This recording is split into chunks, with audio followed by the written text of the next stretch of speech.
Welcome back aliens, this is Navin Reddy from Telescope Learnings, and in this video we'll talk about constructor.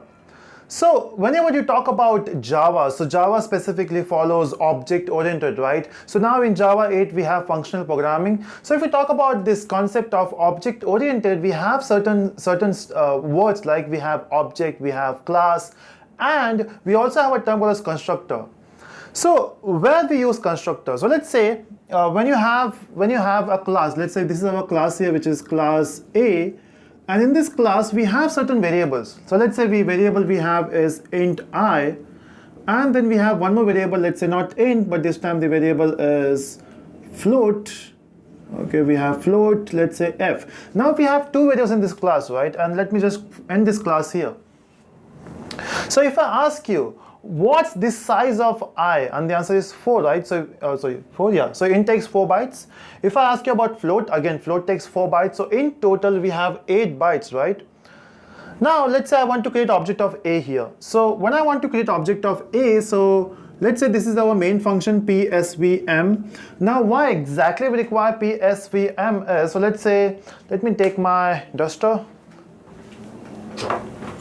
Okay, so why we have this PSVM? So let's say if you want to create the object of A, we require a main method, right? Because the execution of your code starts from main. So what we need? So in order to call a main method, so main method takes a parameter, right? So maybe because if you want to pass some initial parameters, you will pass those parameters here. So we'll say string args. And since the type of parameters can be anything, it can be int, it can be float, it can be string. So that's why we take string, because string accept all the values. Then we are not sure that how many values a user will send, 1 or 2, so you are taking an array.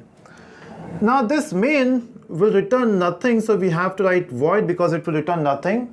But there's a chance that this main method can be static method. Now why it should be static is because to call any method in Java, we require object, right? And you can create object once your execution starts. Main is the starting point of the execution. So you cannot call main without object, and you cannot create object without main. So that's a deadlock there. To solve the deadlock, we are just saying that this is a static method. That means in order to call main, you don't require an object, you just require a class name. And we'll make it public, so that is public static void main. Okay, so we are going for this. So we have public static void main. If I open this and close this, now how to create object of A? So whenever you want to create object of A, we can simply say A, and then we say obj, right? So that's how you create object in C or C++. But in Java, in order to create object, we have to provide one more step. So this is your reference creation. So this is reference. In order to create object, we have to specify a keyword which is new.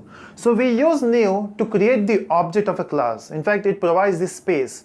Because if you talk about an object, so it will take some space inside a heap memory, right? So there will be a heap memory. So in order to create object of inside heap memory, we require a keyword which is new keyword. So new keyword will consume this space, right? So just to explain this example, just imagine you want to travel. In, again, we have seen this in one of the video, which is object instantiation. Whenever you want to travel in train, you buy that pillow, right? Which will not have any air. So you have to inject air there, or you have to blow some air. So you have to blow the air with the help of new keyword that will provide the memory. But how much memory? You have to also specify the amount of memory, right? So let's say if you want to create a variable int, so you will occupy 4 bytes, float 4 bytes. But what about the object? How much space is required for an object? So this answer will be given by the constructor. So every class, even if you don't mention it, there will be a constructor in every class.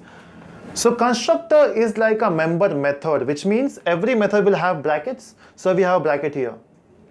Okay, this thing is a constructor here. This is a constructor. Okay, so a bracket. So this bracket here, this is a method. Okay, so bracket means method.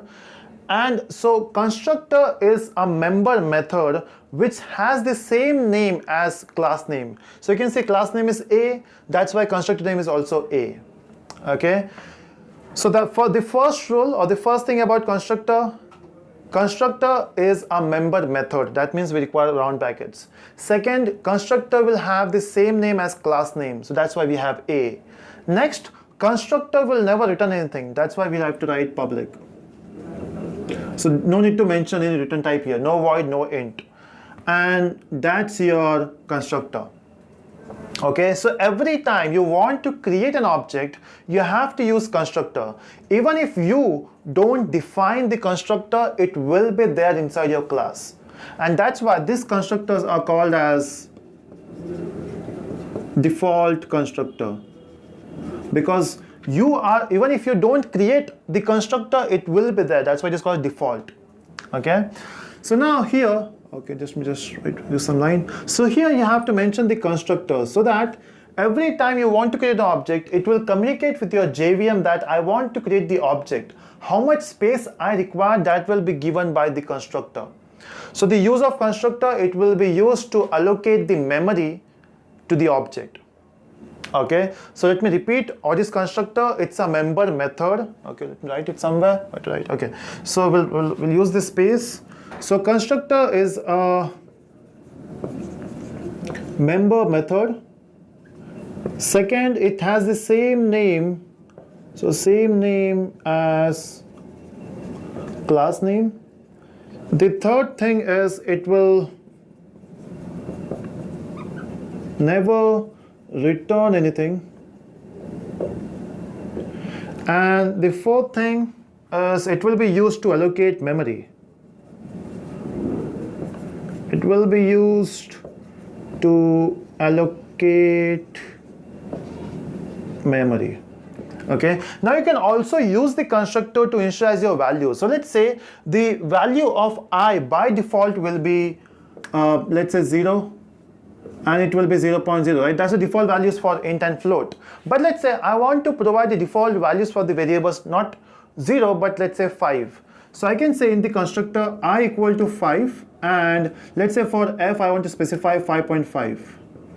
So the value of I is 5, the value for f is 5.5, right? So we can provide the initial values of the variables in constructor. So that's one of the advantages of constructor. Now question arises, to assign these values, we have to call constructor, right? So we have to call the constructor, and the amazing thing is you cannot call the constructor for the same instance, because every time you create an object, it will call the constructor, right? So as soon as you create the object, it will call this block. You don't have to call the constructor. It will be called automatically. Sounds good? So that's how you can use constructor.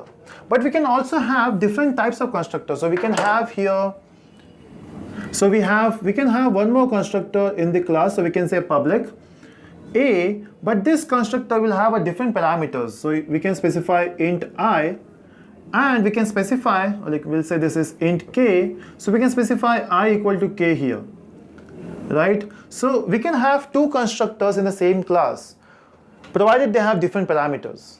Okay, and this concept of having multiple constructors with different parameters in the same class is called as constructor overloading.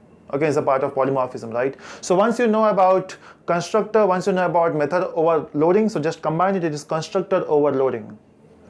Okay, sounds good. Now in order to call this block, so if I say, let's say if I'm printing something here, if I'm printing something, let's say system.out.println, it is hi, and here I'm printing system.out.println hello. So if I run this code now, it will print hi. It's because we are calling a default constructor. But in order to call the second constructor, we just have to pass a value. Let's say if I pass 6. So in this A bracket, if I pass 6, it will call the second constructor. Okay. So let me just check my the video is working. Is it recording?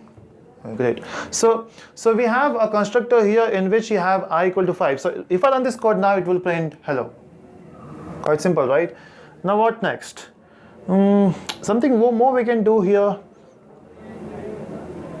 I guess that's your constructor. So we can call the constructor in this way, and nothing much. Now let's say, can we have more constructor? We can also have one more constructor here which takes two parameters. One is a, and it can say int k comma float j, right? So now in this case you have to pass two parameters. So in this you have to pass 6 comma, let's say 5.6. So when you pass just two parameters, you have to also provide f here. When you pass just two parameters, it will call this constructor. Okay, so that's how your constructor overloading works. So to understand it with practically, we have the next video. We have talked about the constructor in the practical way. So we can run those codes there. So that's it. That's it from the constructor. So points to remember, constructor is a member method. It has the same name as the class name, and it will never return anything. And it is used to allocate memory. It is also used to initialize your variables. And that's it. So that's it from this video. So thanks for watching, and do subscribe for further videos.